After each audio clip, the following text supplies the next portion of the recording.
وقل جاء الحق، اور اے نبی فرماؤ کہ حق آ گیا، وزہق الباطل، اور باطل مٹ گیا، ان الباطل کان زہوقا، اور بے شک باطل تو ہے ہی اس لیے کہ اس کو مٹا دیا جائے، وہ مٹ ہی جانا ہے۔ تراویح نفل سنت یا سنت موقدہ ہے؟ کتنی ضروری ہے؟ نفل ہے میرے بھائی، سنت تو ہے ہی ہے، سنت تو فرض نماز بھی ہے، نفل ہے۔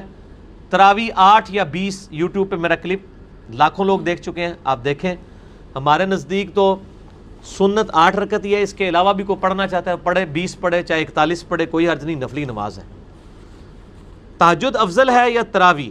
تہجد، تراویح، قیام اللیل، یہ سارے ایک ہی نماز کے نام ہیں، اور افضل وقت ان کا تہجد کا ہے۔ میں نے اسی کلپ میں بتایا ہے کہ سیدنا عمر نے خود تراویح کی نماز شروع کروائی ایک امام کے پیچھے، اور پھر آپ نے فرمایا اس سے بہتر وہ نماز ہے جو آخری پہر میں اٹھ کے پڑھی جاتی ہے، اور خود چلے گئے۔ حضرت عمر نے جماعت کروائی ہے تراویح کی، خود کو نہیں پڑھی ہے، وہ انہوں نے خود گھاری پڑھی ہے رات کے آخری پہر میں اٹھ کے۔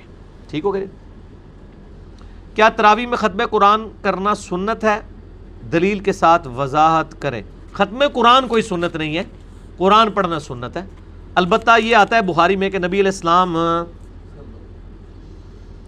رمضان میں حضرت جبرائیل علیہ السلام کے ساتھ دورہ قرآن کرتے تھے 1 to 1، اور جس سال آپ کی وفات ہوئی 2 دفعہ کیا، اور آپ نے سیدہ فاطمہ کو بتایا اس دفعہ 2 دفعہ کیا، مجھے لگتا ہے اگلے سال میں رمضان میں نہیں ہوں گا۔ تو وہ آپ نے تراویح نہیں پڑھائی تھی بلکہ 1 to 1 کیا تھا۔ بہرحال امت کے اجماع نے اسے ٹرانسفر کیا ہے کہ پورا قرآن مکمل کر لیں، ادروائز صورتیں بھی ہو جائیں۔ ٹھیک ہے، کوئی عرض نہیں اس میں۔ یہ خواتین کے لیے جو تراویح ہے یہ سنت ہے یا نفل ہے؟ دیکھیں، ہر عاقل بالغ مسلمان مرد و عورت کے لیے تراویح سنت مؤکدہ ہے۔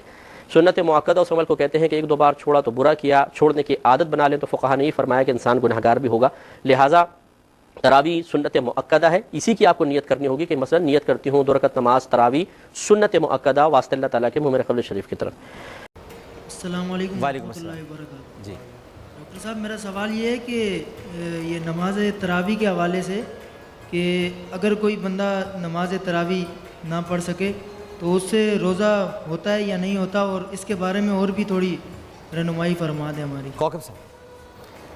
بسم اللہ والحمد للہ والصلاة والسلام علی رسول اللہ۔ آپ نے جو بات کی ہے اس میں 2 پہلو، اگر ایک ہے کہ ہمیشہ نہیں پڑھتا، ایک یہ کہ کبھی چھوٹ گئی، مثلا 30 دنوں میں 1 دن یا 2 دن چھوٹ گئی، اس کا حکم اور، لیکن پڑھتا ہی نہیں اور اس کو ہلکا سمجھتا ہے تو سخت گناہ گار ہے۔ یہ ہر روزے کے ساتھ ہے، مرد کے لیے بھی عورت کے لیے بھی، دونوں کو پڑھنی چاہیے۔ نہیں اگر پڑھے گا روزہ تو ہو جائے گا، لیکن وہ روزہ جس میں قوت نہیں ہوگی اور جس کا ثواب زیادہ نہیں ہوگا۔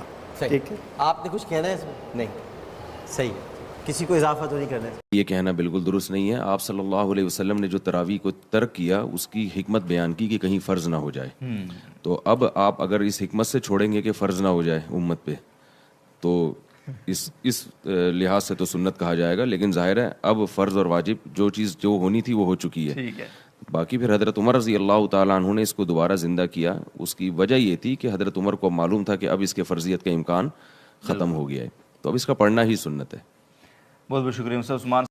دیکھیے، جیسا کہ ہم نے خطبے میں بھی دیکھ لیا، اللہ نے قیام اللیل جو ہے اسے فرض نہیں ٹھہرایا، تطوع۔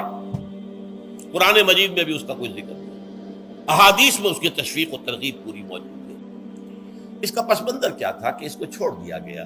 اب ظاہر بات ہے مسلمانوں میں کمزور بھی ہیں، مسلمانوں میں وہ مزدوری کرنے والے بھی ہیں، روزہ تو فرض ہے ان پر، چاہے مئی کا مہینہ ہے اور گندم کاٹنی ہے، روزہ تو پھر بھی رکھنا ہوگا، یہ سب کچھ، لیکن یہ کہ رات کو پھر کھڑے رہنا ان کے لیے، جاگنا ممکن نہیں، لہذا ان کے اوپر یہ چیز فرض نہیں۔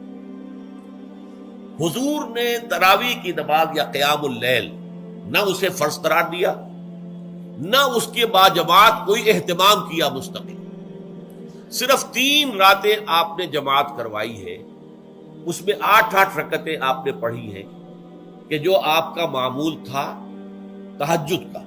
پورے رمضان پڑھنا ہی 10 دن کا نہیں ہے، لیکن اگر کوئی کہے کہ چونکہ تراویح یہ فرض نہیں ہے، واجب نہیں، سنت ہے، تو اگر میں تراویح پڑھ ہی نہیں سکتا ہوں یا صرف 10 دن پڑھ سکتا ہوں تو کیا کروں، اور پورا قرآن بھی ختم کرنا چاہتا ہوں تو ہاں، اگر کوئی شخص پوری نہیں پڑھ سکتا اور 10 دن پڑھنا چاہتا ہے، یہ غلط فہمی بھی یہاں دور کرتا ہوں۔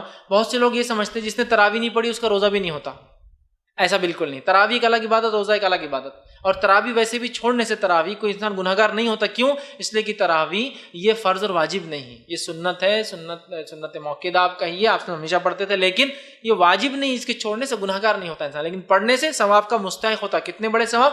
غفر لہ, پورے پچھلے گناہ معاف ہو جاتے ہیں. ٹھیک ہے, تو وَقُلْ جَاءَ الْحَقُ, اور اے نبی فرماؤ کہ حق آ گیا, وَزَهَقَ الْبَاطِلُ, اور باطل مٹ گیا. ان الباطل کان زہوقا, اور بے شک باطل تو ہے ہی اس لیے کہ اس کو مٹا دیا جائے, وہ مٹ ہی جانا ہے.